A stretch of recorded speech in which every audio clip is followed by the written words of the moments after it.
Welcome back. In this video, we'll be going over operators, or symbols that commit operations within C++. So like in our other videos, we can delete some of the extra code and add some of the libraries or attributes that we might need to code. So take a second to copy the layout as you see on the screen here. So first, let's start off with math operators. And these are operators that can be done with numerical values that we've discussed before and on variables such as integers or floats or doubles. So remember that integers are whole numbers that cannot have decimals, whereas floats can have decimals. So let's jot that down. Integer, whole number, and then floats can have decimals. So that's very important to understand. So here's an example of both. So integer, it could be 5, but a float is considered to be 5.0. And again, if we have a float which is set as 5, then that automatically becomes 5.0. But if we put 5.0 as an integer, it'll cause a syntax error as no decimals are allowed. So when you do operations between integers and floats, the final product will always be a float, unless it's explicitly stated that we want it to turn into an integer. So let's look at an example of that. So the first operator that we'll go over is the addition operator, and that's signified through plus sign. So let's say we have a variable, and let's just say we want to see out 5.0 plus 4. We'll look at the variable in the next example. So if we do this, let's see what it prints out. And as you can see, it prints out 9. And yeah, and now let's see it with a variable. So let's say we have an integer, number 1 is equal to 5. And we want to see out number 1 plus number 1. And let's see what this will print out for us. And as you can see, it prints out 10. Now, our next operation is subtraction. And the way we do that is through minus sign. And let's keep these two examples and let's see what happens. So let's say we wanted to do number 1 or number 2 minus number 1. We can see that the answer will equal 5. And let's switch the number to be 10.2. Now our answer should be 5.2. Similarly, if you wanted it to not have these variables and you just wanted to do it straight away, you can just do 10.2 and minus 5, and this should yield you the same result of 5.2. So the third operator that we have is division, and that's through the division sign itself, or the slash. And there's an important rule to remember, that integers cannot have decimals. So let's say we did, for example, 5 divided by 4. Well, this comes out to 1.25, but because integers cannot have any decimals, we just remove the decimal portion and our final answer will be 1. So let's see that in this example here. So if we do 5 divided by 4, we will get 1, even though it should be 1.25. So in order to do that, we have to switch something to a float, and it could either be 4.0 or 5.0. It doesn't really matter, as when we do operations between an integer and a float, the answer comes out to a float. So let's change this to 5.0, and as a result, we get 1.25. So let's see another example of this. Let's say integer number 1 is equal to 5 and integer number 2 is equal to 10. Let's say we do C out and then number 1 divided by number 2 and then end line. And if we do this, we will get 0. Let's just comment out this line of code here. We get 0. But if we switch this one to a float, as you can see, we'll get 0.5. Next, we have the multiplication operator. And the symbol for this is just the asterisk sign. And if we go to these examples, let's say we just change number 1 divided by number 2 to number 1 times number 2. And we can see we get 50. And if you eliminate if you eliminate the variable names and just put the values, you'll get, in this case, 50 again. And another thing to realize is that if you do 5 point, let's say 25 times 10, it will give you an answer with the decimal. Our next operation is called the remainder operation. And the way that we do this is through the percent sign. And now here, let me give you an example. So let's say we do 5 mod 4. 4 can go into 5 one time, and then we have a decimal remaining after it. But what the remainder operator is saying is how many are left after after we divide it by 4 a certain number of times. So if we do 5 minus 4, we get 1 as our remainder, and that is what this will give out to us. So let's see out this. And as you can see, we get a remainder of 1. So now let's say we are doing 10 mod 4. Well, 4 goes into 10 two whole times. So we can minus 8, and then that gives us with 2, and that should be our answer. And that's how the percent operator works. It's usually used to tell if something is odd or even, because if something is modded by 2 and it equals 0, that means it's even. For instance, 2 goes into 10 perfectly 5 times. So it should give us 0. Whereas if we put 11, it would go into 10, 2 would go into 11 5 times, but we would have a remainder of 1 because 11 minus 10 is 1. And as you can see, if a number mod 2 is equal to 1, that means it's odd. Next, let's look at the plus equals operator. And let's use a variable to show this example. So let's say we have an integer number 1 is equal to 5. Let's say we do number 1 plus plus. Number 1 plus plus. If we see out number 1 now, we should get 6. And similarly, if we do plus equals 1, we would get 6 as well. If we change this number to 5, we would get it as equal to 10. One thing that you should notice is whenever we're calling number 1 again, we don't have to say int number 1 again. We can just call number 1 because when we put the data type for a variable's name in C++, we're kind of telling the computer that it's a new variable and we don't want a new variable. And also, variables cannot have the same names if they're on the same scope because then the computer won't know which variable you're talking about. Now, finally, for our last math operator, we have the minus equal sign, and this works just as similar to plus equal sign, and 5 minus 5 will equal 0. And let's say we had 10 or 15, we could get 10.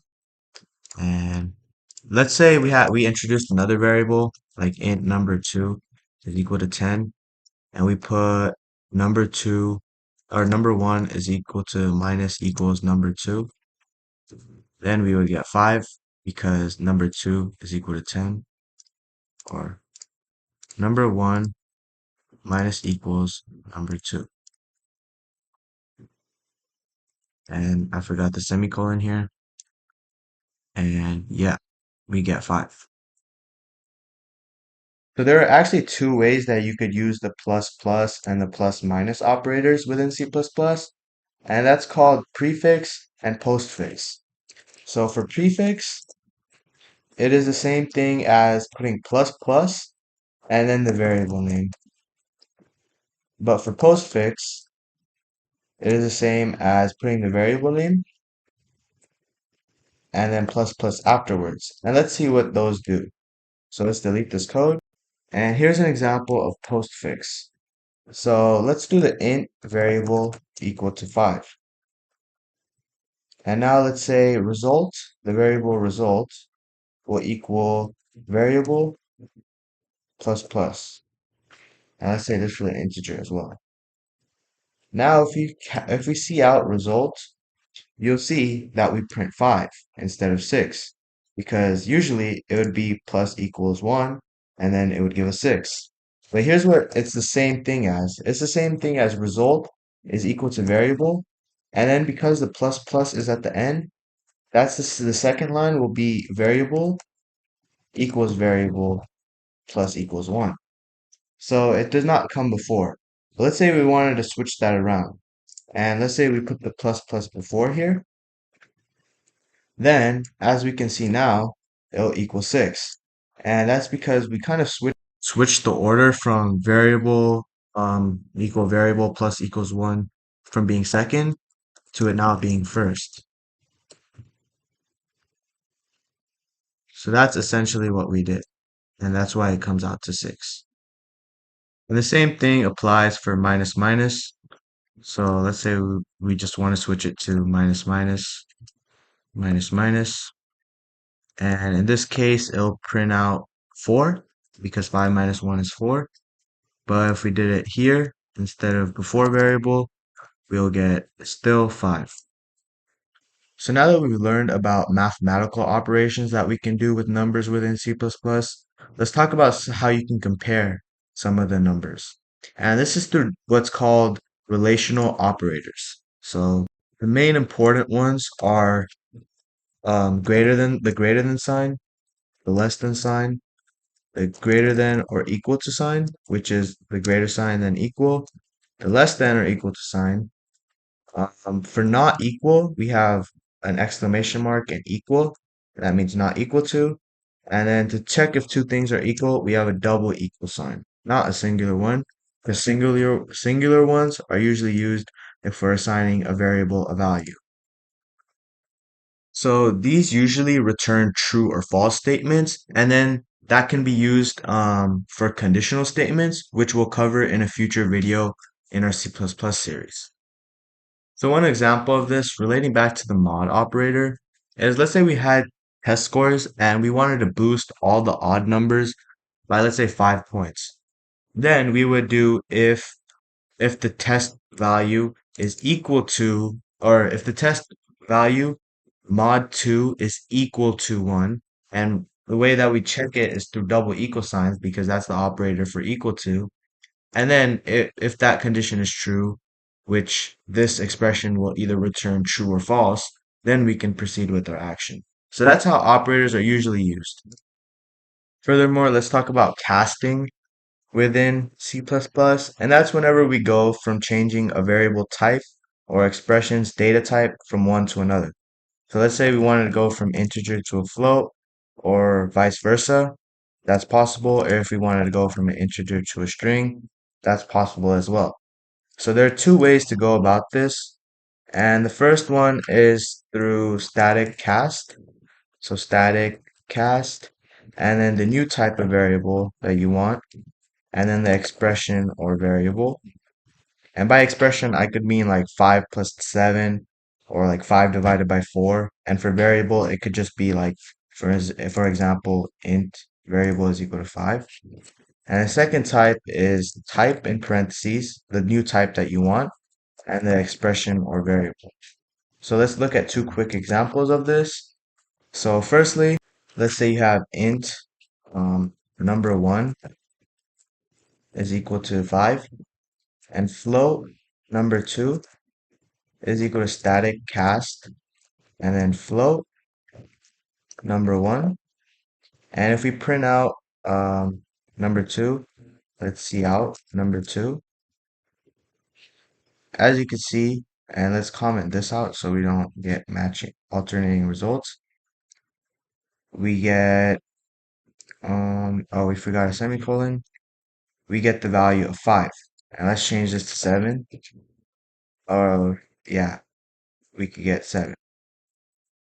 So let's say we wanted to say float number 1 is equal to 7.5 or 7.6, and we wanted to change this to an integer and number 2 to an integer as well.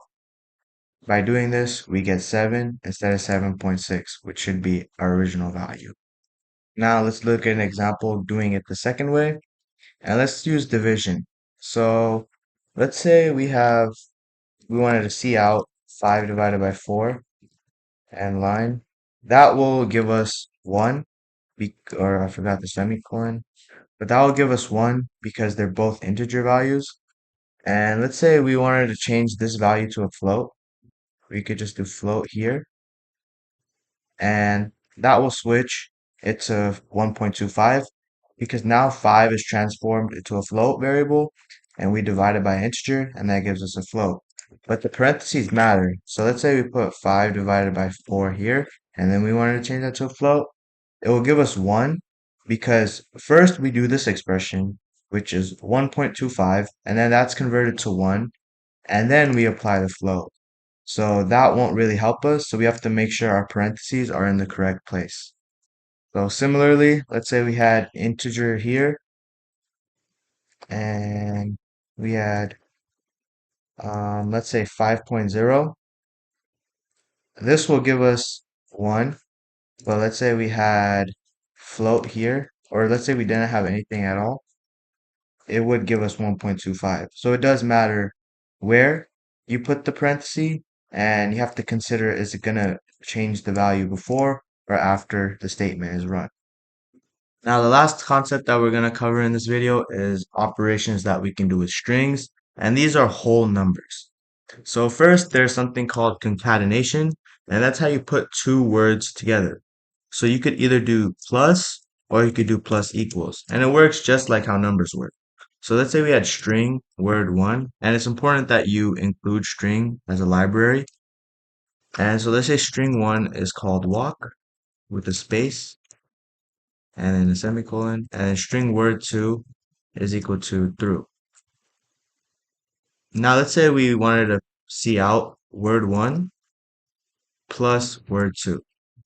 Let's see what our output would be. And let's comment out this line of code. As you can see, we get the word walk through. And now let's say we just change this to word three is equal to, let's say plus equal to word three is equal to blank. And then we say word three plus equals word one. And then word three is equal to word plus equals word two as well. And let's just say we see out word three. We should get the same result as walk through. So the last concept that we're going to cover in this video is that we can also compare strings. And we do that by using the same operators that we use to compare numbers.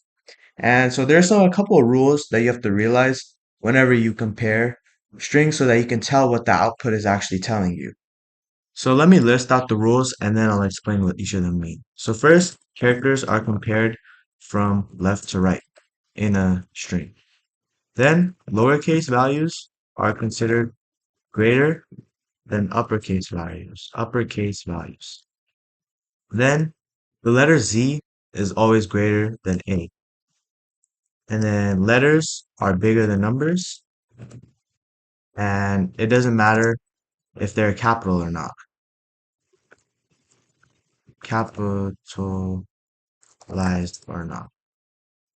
Capitalized or not. And then finally, ABCD is greater than ABC because longer lengths mean they're longer if they're the same, or means that value is bigger.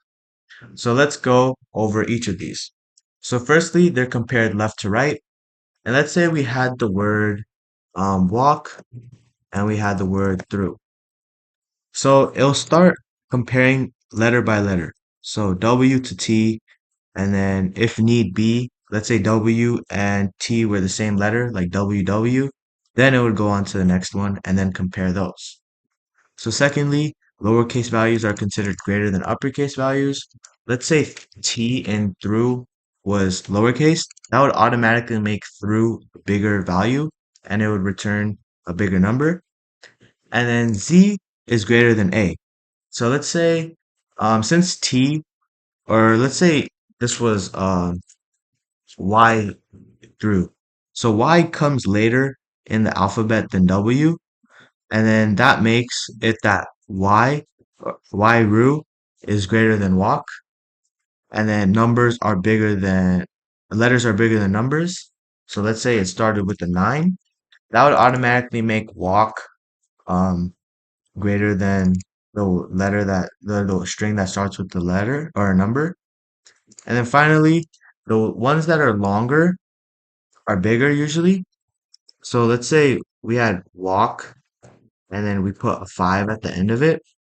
So walk and walk, these characters, the first four characters are the same. So now if we go to the next character, walk 5 will be greater because it is longer than the start of walk. So let's say we had they, and we had the word the. So the is included in both of them, but they has an extra y, so that makes they greater than the. So that's all there is to know about operators within C++, and I hope you learned something new, and thank you for watching till the end.